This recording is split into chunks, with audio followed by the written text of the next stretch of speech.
Selamat datang kembali di Wibu Chen. Di video kali ini kita bakal membahas spoiler lengkap One Piece episode 1171 berdasarkan sumber manga. Buat kalian yang sudah nggak sabar ingin tahu apa yang bakal terjadi di episode ini, langsung aja kita mulai.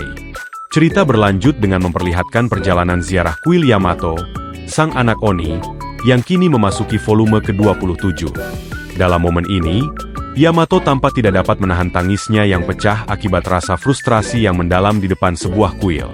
Di latar belakang, terlihat situasi yang kacau dengan kerumunan orang yang membawa senjata tajam sambil meneriakkan seruan untuk membunuh. Beralih ke situasi utama, Nami terlihat sangat murka setelah selesai menggeledah sebuah kastil besar namun tidak menemukan hasil apapun. Ia meluapkan kekesalannya dengan berteriak bahwa usahanya berkeliling kastil tersebut sia-sia. Karena jangankan berlian atau mutiara, emas pun tidak ditemukan di sana. Sanji berusaha menenangkan Nami agar tidak berbicara terlalu keras. Namun Nami menegaskan bahwa ia sama sekali tidak peduli dengan sosok monster bernama Loki. Di tengah hiruk-pikuk tersebut, muncul pertanyaan mengenai keberadaan Loki dan berlian besar. Sementara Sanji terus memohon agar Nami mengecilkan suaranya dan menyarankannya untuk segera berbaring istirahat. Nami yang masih dilingkupi amarah, terus mempertanyakan dengan lantang kemana perginya semua harta karun di tempat itu. Di sisi lain, narasi beralih pada kelompok tur pohon harta Adam yang sedang memberikan penjelasan mendalam mengenai struktur geografis pulau tersebut. Terungkap bahwa pada dasarnya penduduk tinggal di cabang-cabang besar pohon Adam, di mana setiap cabang memiliki kisah sejarahnya masing-masing. Salah satu pemandu menjelaskan tentang sebuah cabang pohon yang dahulunya merupakan lokasi berdirinya desa Haugen. Dikisahkan bahwa suatu hari, desa tersebut tersambar petir yang memicu kebakaran hebat.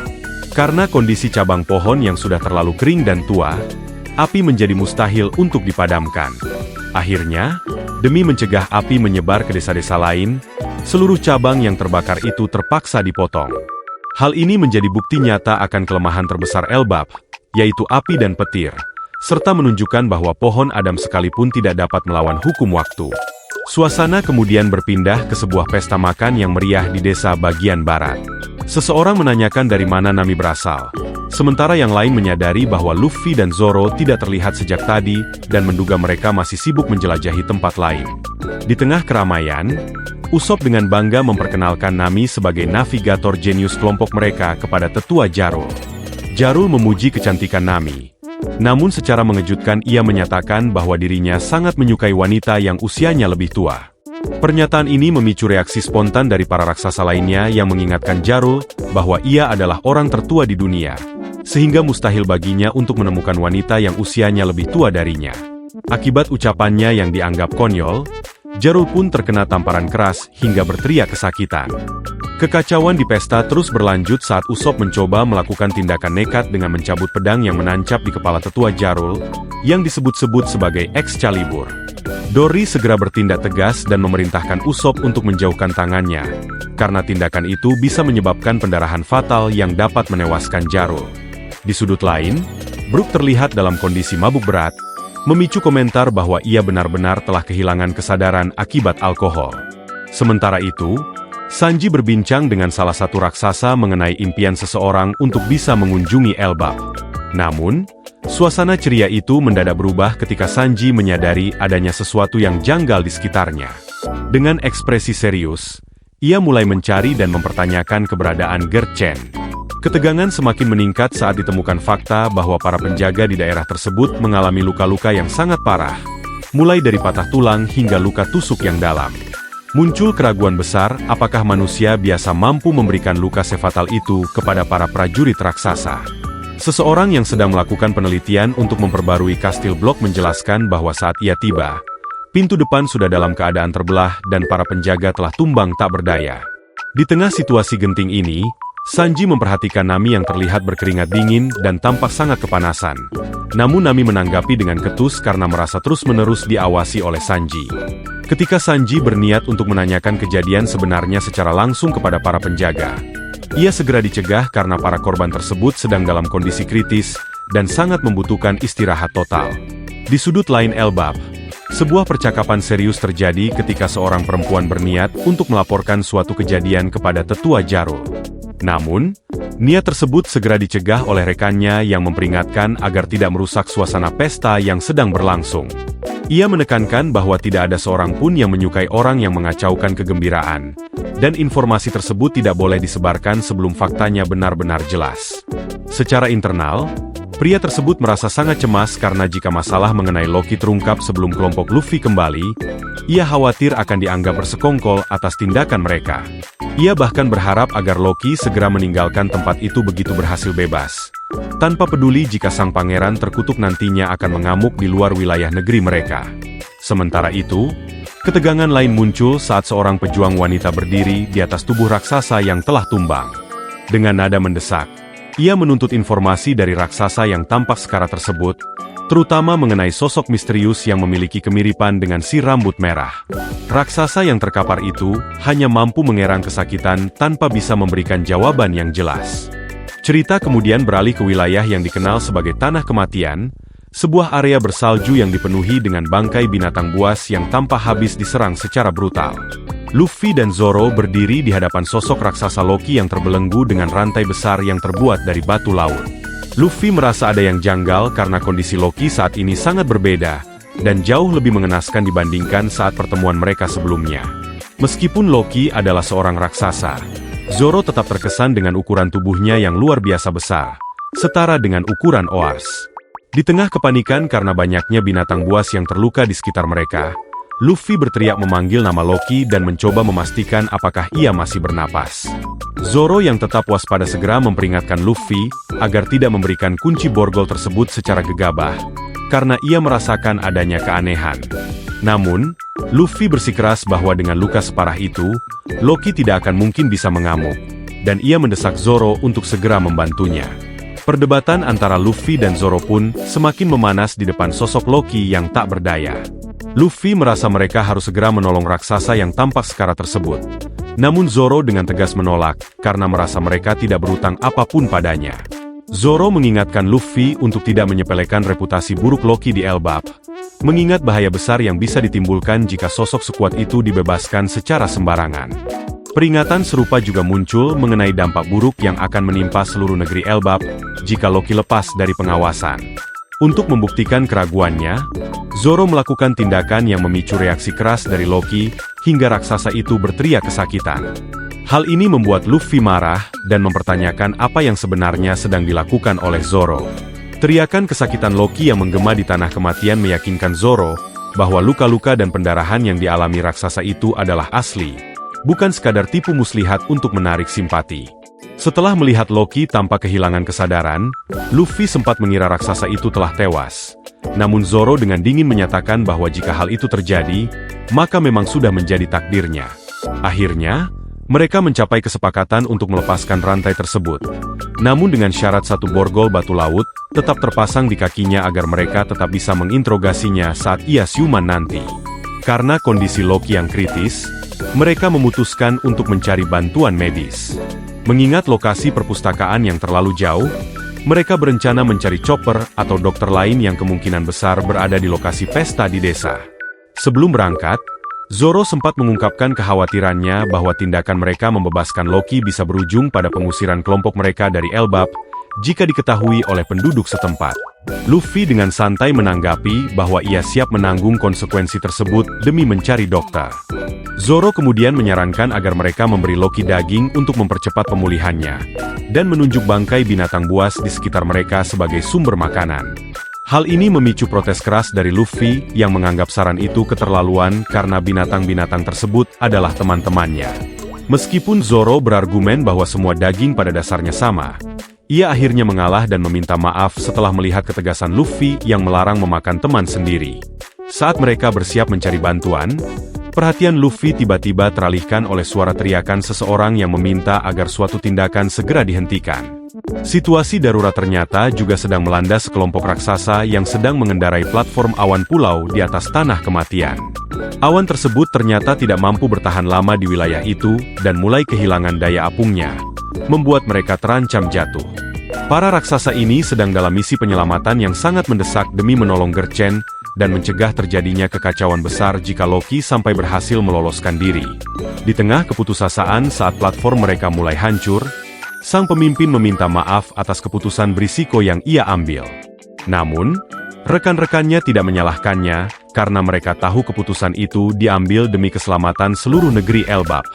Dengan pasrah, mereka menghadapi kemungkinan terburuk dalam hidup mereka saat platform tersebut terjatuh menuju daratan. Upaya penyelamatan dilakukan dengan cepat oleh Luffy yang menggunakan teknik gum-gum balon untuk menangkap platform awan yang jatuh, sehingga para raksasa di atasnya berhasil mendarat dengan selamat. Para raksasa tersebut, termasuk Rodo, merasa sangat bersyukur karena menyadari bahwa tanpa bantuan Luffy, mereka pasti sudah tewas akibat ketinggian tersebut. Namun, di tengah rasa lega itu, salah satu raksasa segera memberikan peringatan keras kepada Luffy agar tidak mempercayai Loki. Ia menjelaskan bahwa Loki adalah sosok penipu yang sangat licik, kejam, dan jahat. Sejak kecil, segala bentuk kebaikan yang diperlihatkan atau diucapkan oleh Loki hanyalah kebohongan belaka, karena ia adalah pengkhianat yang tega mengorbankan temannya sendiri tanpa ragu. Penegasan tersebut diakhiri dengan peringatan bahwa Loki merupakan ancaman besar bagi seluruh dunia. Sementara Zoro yang berada di sana merasa bahwa peringatan para raksasa tersebut sudah terlambat untuk disampaikan. Ketegangan memuncak saat sosok raksasa Loki tiba-tiba bangkit berdiri dengan aura yang sangat mengintimidasi meskipun tubuhnya masih terikat rantai besar. Luffy terkejut melihat hal itu karena sebelumnya Loki dalam keadaan pingsan. Namun kini sang pangeran terkutuk telah bangun sepenuhnya. Para raksasa yang ada di lokasi langsung dilanda kepanikan luar biasa. Mereka berteriak histeris memanggil nama Loki dan mendesak agar seseorang segera menghentikannya. Situasi menjadi semakin genting ketika sebuah peringatan diserukan agar tangan siapapun dijauhkan dari Ragnir. Seiring dengan bangkitnya kekuatan gelap dari sang pangeran yang selama ini dikurung. Memasuki bab baru yang bertajuk Hal yang Kutakutkan, narasi beralih sejenak memperlihatkan kelanjutan kisah ziarah kuil Yamato di negeri Wano. Dalam perjalanannya, Yamato yang dijuluki si anak Oni terlihat sedang bertarung dengan gagah berani melawan musuh yang mencoba mengganggu. Ia menggunakan teknik andalannya, Raimei Hake, untuk menumbangkan lawan demi merebut kembali katana dan menyelamatkan para gadis yang diculik, menunjukkan bahwa kekacauan tidak hanya terjadi di Elbap, tetapi juga di belahan dunia lainnya. Cerita kemudian berpindah ke sebuah area pemukiman di Elbap, tepatnya di sebuah sekolah di mana anak-anak raksasa sedang dilanda ketakutan hebat. Mereka berteriak memanggil guru mereka, karena munculnya seekor ular raksasa yang sangat besar di pekarangan sekolah. Salah satu anak dengan yakin menyebut bahwa makhluk itu adalah Jormungandr, ular legendaris yang berasal dari ujung dunia. Di tengah jeritan histeris anak-anak yang merasa akan dimakan, seorang guru berusaha menenangkan situasi dan memerintahkan seluruh murid untuk segera masuk ke dalam gedung sekolah guna mencari perlindungan. Situasi darurat ini juga terpantau dari dalam ruang guru sekolah Walrus, di mana para tenaga pendidik sedang berkumpul dalam kepanikan.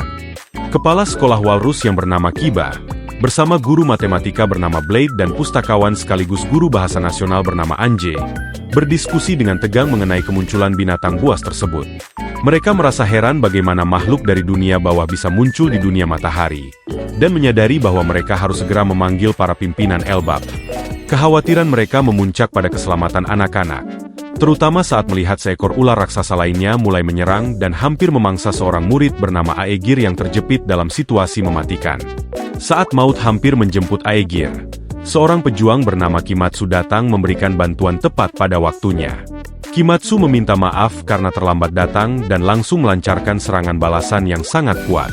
Dengan menggunakan teknik Shiken, ia menghantam kepala ular raksasa tersebut dengan kekuatan penuh, hingga makhluk itu terhempas ke tanah dan mengeluarkan suara kesakitan. Setelah berhasil melumpuhkan ancaman tersebut untuk sementara, Kimatsu segera memerintahkan orang-orang di sekitar untuk menjauh dari lokasi, demi memastikan keselamatan mereka dari serangan susulan. Kekacauan di Elbap semakin menjadi-jadi saat teriakan histeris terdengar dari berbagai sudut, akibat serangan mendadak yang menghancurkan area pemukiman. Di tengah kepanikan tersebut, sosok raksasa yang dikenal sebagai Saul muncul sambil menggendong kepala sekolah Kiba di punggungnya.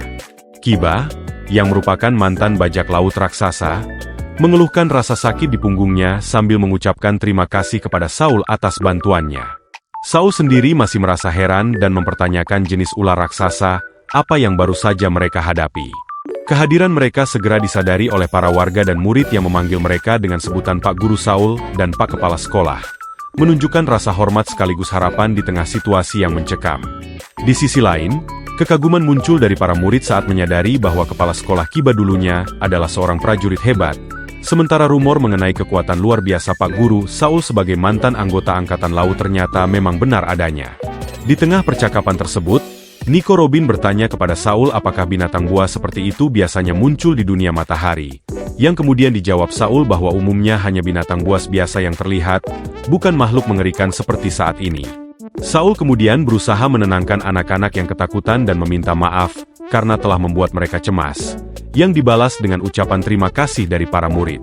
Namun, ketenangan itu sirna saat sesosok raksasa lain ditemukan tergeletak tak berdaya di dalam gedung sekolah. Korban tersebut diidentifikasi sebagai Wolf, seorang guru pendidikan jasmani, yang membuat semua orang bertanya-tanya tentang apa yang sebenarnya sedang terjadi di dalam sekolah tersebut. Saul kemudian beralih bicara kepada Robin dan Chopper untuk memastikan apakah mereka adalah teman-teman Luffy, yang langsung dikonfirmasi oleh mereka. Situasi kembali menegang saat seseorang melaporkan bahwa Profesor Ilva dan beberapa orang lainnya pergi meninggalkan lokasi tanpa sepatah kata pun menuju arah pantai. Saul mulai merasa ada yang tidak beres dan mengkhawatirkan keselamatan anak-anak. Sementara Robin mempertanyakan apakah Luffy telah melakukan sesuatu yang memicu reaksi Saul. Di tengah kebingungan itu, warga memperingatkan Saul untuk berhati-hati dan jangan sampai menyentuh anak-anak. Dilaporkan bahwa Profesor Ilva dan yang lainnya tampak berjalan dalam kondisi seperti tertidur dan tidak memberikan respons apapun saat dipanggil. Robin merasa hal ini sangat aneh karena mereka tetap berjalan meskipun dalam keadaan tidak sadar. Kejanggalan semakin nyata saat sekelompok anak-anak terlihat berjalan beriringan dengan mata terpejam, seperti sedang terhipnotis. Mereka tidak merespons sama sekali meskipun teman-temannya berteriak memanggil agar mereka kembali. Melihat fenomena yang tidak masuk akal ini, Kepala Sekolah Kiba segera memerintahkan untuk membunyikan trompet peringatan ke seluruh negeri guna menandakan keadaan darurat. Meskipun Saul awalnya menganggap tindakan Kiba terlalu berlebihan, Kiba mendesak Saul untuk melihat ke arah hutan di mana sesuatu yang jauh lebih mengerikan sedang terjadi. Tak lama kemudian, suara trompet peringatan menggema dengan keras, menandakan bahwa seluruh Elbap kini berada dalam ancaman besar. Langit Elbap tiba-tiba dipenuhi oleh kemunculan monster-monster terbang yang datang entah dari mana, memicu kepanikan massal. Kiba menegaskan bahwa reaksinya tadi tidak berlebihan, karena situasi ini benar-benar merupakan keadaan darurat nasional. Kejadian semakin memburuk saat anak-anak yang tadi berjalan dalam kondisi tertidur tiba-tiba jatuh pingsan secara serentak. Saul dan yang lainnya berteriak panik berusaha mencari tahu penyebabnya. Namun tidak ada yang memiliki jawaban. Kiba meminta Saul untuk segera menurunkannya, agar ia bisa memeriksa kondisi anak-anak tersebut secara langsung. Mereka sepakat bahwa prioritas utama saat ini adalah menghentikan pergerakan anak-anak dan segera mengevakuasi mereka ke tempat yang lebih aman sebelum serangan monster semakin meluas. Sementara itu, jauh di dunia bawah Elbap, suasana tidak kalah mencekam saat Pangeran Terkutuk, Loki, berbicara dengan nada meremehkan. Meskipun kakinya diborgol dengan batu laut, Loki menganggap upaya untuk menahan kekuatannya adalah tindakan yang sangat naif. Dengan penuh ancaman, ia menyatakan bahwa jika mereka ingin menyelamatkan Elbap, mereka harus segera melepaskan borgol di kakinya. Loki menegaskan bahwa kondisinya yang terikat bukan berarti ia tidak bisa melakukan apa-apa. Dan ia mengancam akan membuktikan bahwa ucapannya bukanlah sekadar gertakan kosong. Luffy dan yang lainnya hanya bisa terpaku melihat keangkuhan Loki yang memperingatkan bahwa sekali ia menyerang, kehancuran besar akan terjadi dan api akan menyebar ke seluruh penjuru, memanfaatkan kelemahan utama yang dimiliki oleh Elbap. Situasi di dunia bawah Elbap seketika memuncak saat Pangeran Terkutuk Loki dengan penuh amarah mengangkat sebuah palu raksasa dan berteriak bahwa ia akan melenyapkan mereka semua. Meskipun para penjaga raksasa berusaha memperingatkan dan menghentikannya, Loki tetap mengayunkan senjata tersebut dengan kekuatan penuh, hingga memicu ledakan dahsyat yang disertai kobaran api dan kilatan petir. Dampak serangan ini terasa hingga ke pemukiman penduduk, di mana kepanikan mulai melanda warga yang mendengar suara trompet dan melihat kobaran api besar di bagian selatan pulau. Tetua Jarul menerima laporan mendesak mengenai situasi tersebut, sementara warga lainnya berteriak untuk segera memadamkan api yang sangat berbahaya tersebut. Di sisi lain, Luffy, Zoro, dan Sanji hanya bisa tertegun melihat skala kehancuran yang ditimbulkan oleh kekuatan Loki.